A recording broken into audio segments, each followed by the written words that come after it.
അമ്മാവ കാറ് കണ്ടുപിടിക്കുന്ന ഞങ്ങൾക്ക് കിട്ടും. അമ്മാവ് ഇതിൽ തല്ലുണ്ട് എന്ന് വെച്ചാ എനിക്കിതിനൊന്നും തുണയില്ല എന്നല്ലോടെ ഇതിന്റെ അർത്ഥം. ആ നോക്കിക്കോ, അയാൾ എന്നെ കളന്ന് വിളിച്ചു. അടുത്ത ഗഡു വരെ അടിയുടെ രണ്ടാം ഘട്ടം തുടങ്ങാൻ പോകണം തോന്നുന്നു. അമ്മാവന് ഓടാൻ പറ്റുമോ? ഓടാനോ? ഞാനോ? അതിന് ഞാനിനി വീണ്ടും ജനിച്ചു വരണം.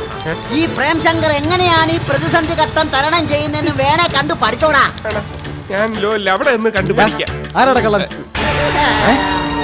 അറിയാതെ സംഭവിച്ചു പോയതാ. തല്ലല്ലേ മക്കളെ, ഇനി എന്നെ തല്ലല്ലേ മക്കളെ.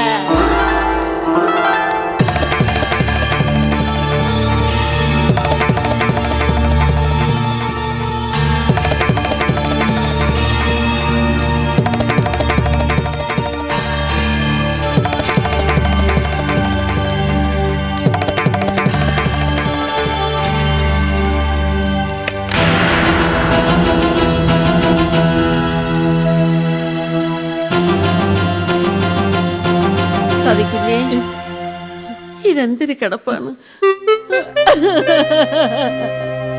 പോയില്ലേ ചേച്ചി, എല്ലാം പോയില്ലേ. ഇതൊന്നും നമ്മുടെ കയ്യിലല്ലല്ലോ കുഞ്ഞിരിക്കുന്നത്. എല്ലാം മോളിയിരിക്കുന്ന ആളിന്റെ തീരുമാനമല്ലേ. അദ്ദേഹം വിളിച്ചാ പോകാതിരിക്കാൻ പറ്റൂ? മനുഷ്യരെ പോലെ തന്നെ കാറും ഒരു ജീവിയല്ലേ. 4 ടയറും ഒരു ബോഡിയൊക്കെ ഉള്ള ജീവി. എന്നാലും കണ്ട് കൊതി തീരും മുൻപ്.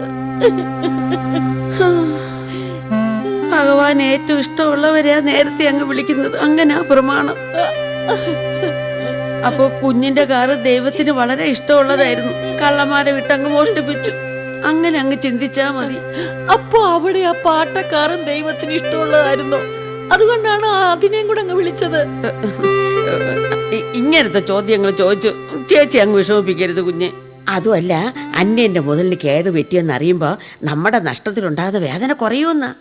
എന്നാലും എന്റെ ചേവല കളർ റെഡ് കളർ കാറ്, അയ്യോ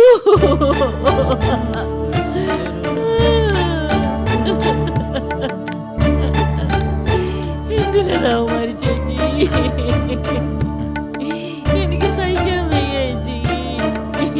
വിശ്വേട്ടാ, വിശ്വേട്ടാ, നമ്മുടെ കാറ് നമ്മളെ വിട്ട് പോയില്ലേ വിശ്വേട്ടാ? ഞാൻ പറഞ്ഞില്ല സതി, സഹിക്കുക, എല്ലാം സഹിക്കുക.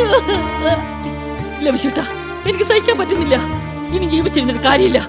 ഒരു സാരത്തൊന്ന് തീരട്ടെ ജീവിതം. എന്താ നീ ഇങ്ങനെ കൊച്ചുകുട്ടികളെ തുടങ്ങിയാലോ സതി? പോലീസ് അന്വേഷിക്കല്ലേ, അവരെ കണ്ടുപിടിക്കട്ടെ. അതുവരെ പിടിച്ചു നിൽക്കാനുള്ള കാര്യത്തെ എനിക്ക് ഇല്ല വിശ്വേട്ടാ. എന്റെ പൊന്ന് സാറേ, ദാഹിച്ച വെള്ളം കുടിച്ചിട്ടില്ല. ഞാൻ ചായ കൊണ്ടുവന്നതേ ഇരിക്കുന്നു, അതും കുടിച്ചില്ല. എന്റെ കാറ് പോയില്ലേ ചേച്ചി, അതിലും വലുതാണോ ഈ ചായ? എവിടെ സാരി, എവിടെ ചേച്ചി? എനിക്ക് എന്താ സതി ഇത്? ഡിമ്മും ബ്രൈറ്റും ഒക്കെ അടിക്കുമ്പോ കാറിന്റെ ആ കണ്ണു ചിമ്മൽ, ഹോണി തൊടുമ്പോ കരച്ചിൽ, ഇൻഡിക്കേറ്റർ ഇടുമ്പോ ബീപ് ബീപ് എന്നുള്ള ശബ്ദം ഒക്കെ ഒക്കെ എന്റെ കണ്ണിലും കാതിലും മുഴങ്ങുക.